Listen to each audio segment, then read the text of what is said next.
감사합니다. 오늘 우리가 함께 보시는 말씀은 누가복음 16장 1절에서 13절 말씀을 가지고 살아남는 방법이라는 제목으로 함께 말씀의 은혜를 나누고자 합니다. 한 가정의 부모이기도 하고 이제 부모가 되실 분들도 있지요. 근데 만약에 자녀들이 아버지나 어머니보다 그 손에 담겨있는 그 엄마 아빠의 손에 담겨있는 선물을 더 좋아한다면 부모로서 어떤 느낌이 들까요? 아이들은 당장은 그 손에 담겨있는 선물을 더 좋아합니다. 그러나 이 아이들은 선물이 있어도 부모가 부재 중에 있으면 그 선물을 더 이상 좋아하지 않습니다. 부모의 부재를 더 크게 느낍니다. 그 부모의 부재를 채울 수 있는 것이 없다라고 생각하는 겁니다. 그런데요, 어른들은 재물의 부재를 더 심각하게, 더 크게 생각합니다. 내 부모가 있는 것보다 재물이 있는 것을 더 중요하게 생각한다는 뜻도 됩니다. 어른들은 아버지의 손에 들려있는 선물을 더 기다리고 더 좋아한다는 뜻입니다. 그래서 성경은 재물을 죄로 간주하는 것입니다. 예수께서는 하인이 두 주인을 섬길 수 없다고 말씀하십니다. 두 주인을 섬겨서는 안 된다는 이야기이기도 하지요. 그렇지만 둘 중에 하나를 고르게 되어 있는데 어느 하나를 포기하지 못한다는 뜻입니다.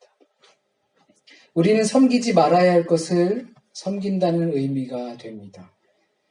이것을 다르게 보면 재물과 하나님은 분명히 동일선상에 있을 수 없고 같이 갈 수 없는 상태인데 우리가 그것을 동일하게 그리고 같이 갔으면 하는 마음이 있다는 것입니다.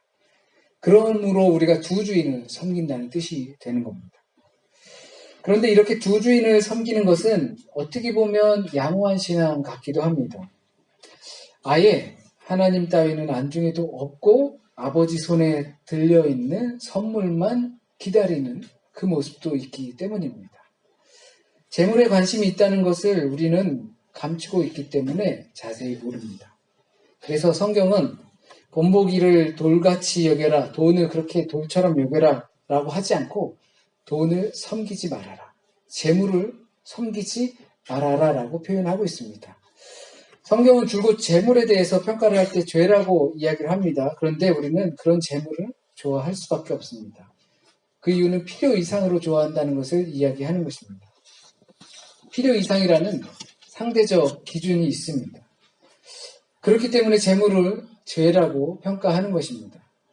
필요만큼 좋아하면 좋겠지만 그 필요라는 게 상황과 환경에 따라서 너무 다른 기준이 되어서 필요 이상으로 좋아하게 되기 때문입니다. 오히려 때로는 의존 상태가 되기도 하죠. 그러다 보니까 우리는 재물을 잘 사용할 줄 모릅니다. 하나님 아버지 손에 담겨있는 이 선물을 제대로 사용할 줄 모릅니다. 어린이들을 분명 선물을 주면요, 제대로 사용하는 거를 사실 잘 못 봐요. 잘 놀다가 없어져요. 뭐 던지는 제품이 아닌데도 막 던지고 놀아요. 땅에 끌고 다닐 게 아닌데도 땅에 끌고 다녀요. 그것에 가치 평가를 주는 우리 때문에 그 죄로 인해서 그것이 죄로 평가받게 되는 것이죠. 그러다 보니 사람들은 재물이 하나님보다 우월하게 사람들은 그것을 우월하게 평가하게 됩니다. 하나님께서 할 수 없는 것을 재물은 할 수 있기 때문이라고 생각합니다. 더 자세히 말하면 하나님은 해주지 않는 것을 재물은 그것을 통해서 해낼 수 있기 때문입니다. 아버지는 자녀에게 주지 않는 선물은 돈은 그것을 가지고 사용할 수만 있다면 그것을 원하는 것을 얻을 수 있기 때문입니다. 이것이 어떤 의미를 갖는지 우리는 잘 알고 있습니다. 그렇게 재물이 주인이 되고 우리의 관심사에서 하나님은 소외받게 된다는 뜻입니다. 그렇기 때문에 예수께서는 섬긴다는 말을 표현합니다. 재물을 소유하지 말라거나 재물을 쳐다도 보지 말라고 하지는 않습니다. 그거 없이 살 수 없기 때문입니다. 목적의 문제입니다. 소유하는 것이 목적이 되어선 안 된다라고 말씀하시는 겁니다. 우리의 방법입니다. 재물을 사용할 수 있는 방법. 우리는 소유하는 것을 목적으로 삼고 재물을 사용하는 방법을 살고 있습니다. 그렇게 배워왔고 많이 가져야 하고 그러기 위해서 우리가 그동안 보았던 누가복음의 말씀처럼 쌓을 곳을 새로 짓게 되는 것입니다. 그것을 섬기지 말라는 뜻입니다. 섬긴다는 것은 종이 된다는 뜻이죠. 종이 된다는 것은 나를 지배하는 어떤 주인이 있다라는 뜻입니다. 소유하는 것을 목적으로 하면 재물의 종이 될 수밖에 없다는 겁니다. 돈이 세상을 지배한다면 사람들이 돈의 명령에 따라서 움직인다면 사람은 돈의 종이 되는 것입니다. 소유의 종이 되는 것이죠. 더 많이 소유하기 위해서 목적이 그것이 되다 보니까 소유하기 위해서 무언가를 하게 되는 것입니다. 결국엔 소유의 종이 되는 것입니다. 이와 달리 돈을 소유하면서도 돈의 지배를 받지 않는 것이 가능합니다. 더 나아가서 돈을 다스리는 삶도 재물을 다스리는 삶도 우리에게 가능합니다. 예수께서 그것을 우리에게 말씀해 주셨습니다. 돈이 우리의 주인이 아니라 우리가 돈의 주인이 되는 것입니다. 그것이 바로 재물을 소유하는 데 목적으로 사는 것이 아니라 소비에 목적을 두는 겁니다. 그것이 재물을 길들이는 방법입니다. 강아지들도 길들이고 사람을 길들인다고 할 수는 없지만 사람들도 어릴 때부터 교육을 하지요. 이 무언가를 성취해 나가기 위해서 어떠한 대가를 주고 어떠한 실수를 했을 때 그것에 대한 책임을 지게끔 하는 그러한 교육을 하게 되지요. 재물도 우리는 그렇게 길들여야 하는 것입니다. 재물을 길들이는 방법은 소유하는 것에 목적을 두고 살아가면 우리가 재물에 길들여진다는 뜻입니다. 그러나 그 반대로 돈을 지배하고 우리가 다스릴 수 있는 것은 그것을 소비로서 길들인다는 것입니다. 불의한 청지기가 지혜로웠던 것은 바로 그 돈을 다스렸기 때문입니다. 본문을 오늘 읽으시면서 오늘 성만찬을 하기 때문에 짧게 말씀을 전하니까 다 전할 수는 없겠지만 아마 이해가 안 되는 부분들이 충분히 있으실 겁니다. 그런데 후반절에 예수께서 따로 말씀하신 재물과 하나님을 두 주인을 섬길 수 없다라는 그것이 이 비유의 핵심이라는 것만 아시면 좋을 것 같습니다. 여기에는 재물만이 아니라 소유할 수 있는 모든 것들이 그러합니다. 소유하고자 하는 것이 목적이 되면 그 소유하는 것들의 종이 될 수밖에 없습니다. 그것이 내 것이라고 생각하는 순간 그것의 노예가 될 수밖에 없습니다. 집착이 되고 맙니다. 자녀들도 그렇습니다. 자녀들이 내 것이라고 생각하는 순간 부모로서 주어진 책무의 종이 될 수밖에 없습니다. 자녀가 부모를 섬겨야 하는데 부모가 자녀를 섬기는 상황이 발생하게 됩니다. 그건 모두 내 것이라고 생각하는 순간, 그것을 소유하고자 하는 목적을 갖는 순간 그렇게 됩니다. 소유, 곧 재물을 섬기지 말라는 것은 소유가 목적이 아닌 소비의 목적으로 그 재물을 지배할 수 있어야 가능한 문제입니다. 혹시 옛날 그 노래 찬양 아실지 모르겠어요. 사랑은 참으로 버리는 것 더 가지지 않는 것 쓰고 빌려주면 풍성해져 땅 위에 가득하네 라고 하면서 사랑은 버리는 것이라고 표현합니다.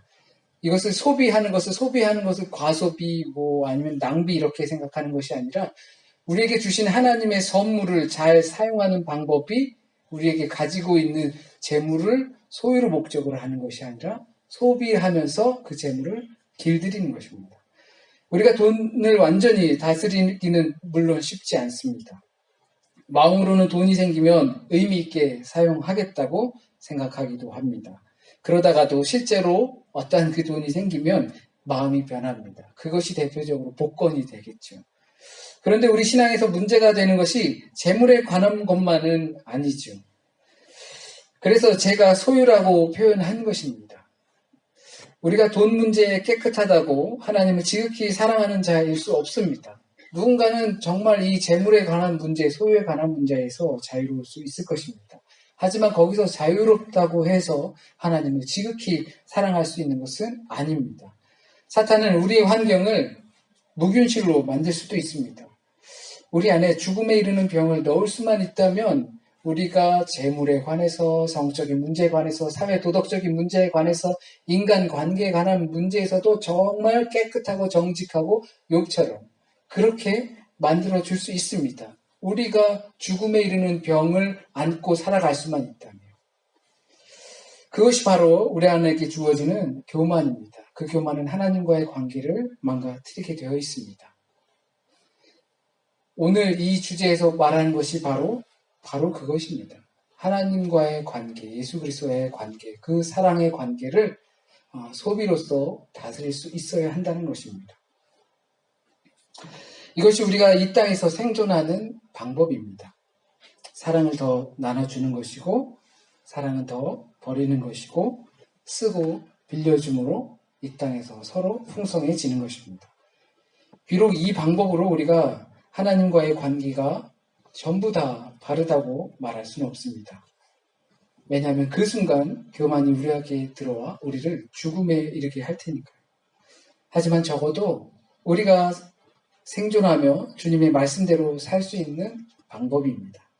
우리가 예배를 잘 드리고 등등 기도하고 찬송하고 헌금도 잘 하고 교회에서 봉사하고 하는 것 정말 모두 귀한 열매이고 좋습니다. 그것의 목적은 주님과의 관계를 위한 것이라는 것도 더불어 알았으면 좋겠습니다.